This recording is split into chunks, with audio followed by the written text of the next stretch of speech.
रस फुटता उधळलाली भूपाळी रामपारी दिशादाही उजळल्या आल गोकुळ आपुल्या दारी निर्भेळ आणि सकस चवीच गोकुळ लई भारी। गोकुळ दूध संघाची दर्जेदार दुग्ध उत्पादने गोकुळ दूध, दही, तूप, दूध powder, cooking butter, table butter, paneer, इलायची श्रीखंड, आंबा श्रीखंड, फ्रूट श्रीखंड, ताक आणि लस्सी। गोकुळ दूध आणि दर्जेदार दुग्ध उत्पादने, चव आहे कोल्हापुरी, गोकुळ लई भारी।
रायगड जिल्ह्यात पावसाची जोरदार बॅटिंग सुरू आहे।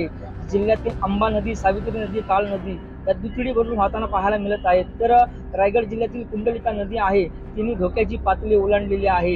गेल्या 24 तासांमध्ये 300 ते 400 मिलीमीटर इतक्या पावसाची नोंद झालेली या ठिकाणी नमूद करण्यात आली आहे। त्याच्यामुळे येणाऱ्या 24 तासांमध्ये पावसाची संततधार अशीच चालू राहिली तर निश्चितच पाणी पातळी आहे ती झपाट्याने वाढेल। मी आता रोहा तालुक्यातील मुख्य बाजारपेठेमध्ये उभा आहे। आपण पाहू शकता कशा पद्धतीने संपूर्ण दुकाने असतील, संपूर्ण व्यापारी असतील, त्यांच्या दुकानामध्ये पाणी शिरताना पाहायला मिळत आहेत। त्याच्यामुळे शासनाकडून या ठिकाणी स्थानिक प्रशासनाकडून नागरिकांना सतर्कतेचा इशारा सुद्धा देण्यात आला आहे। गरज असेल तरच बाहेर पडा, अन्यथा बाहेर पडू नका अशा सूचना या ठिकाणी स्थानिक प्रशासनाकडून देण्यात आल्या आहेत। आमचे दिवसभरातले सर्व अपडेट्स, ताज्या घडामोडी आणि थेट लाईव्ह पाहण्यासाठी सबस्क्राइब करा, लाईक करा कोकणचं नंबर 1 महा चॅनल कोकण 7 लाईव्हचं YouTube चॅनल।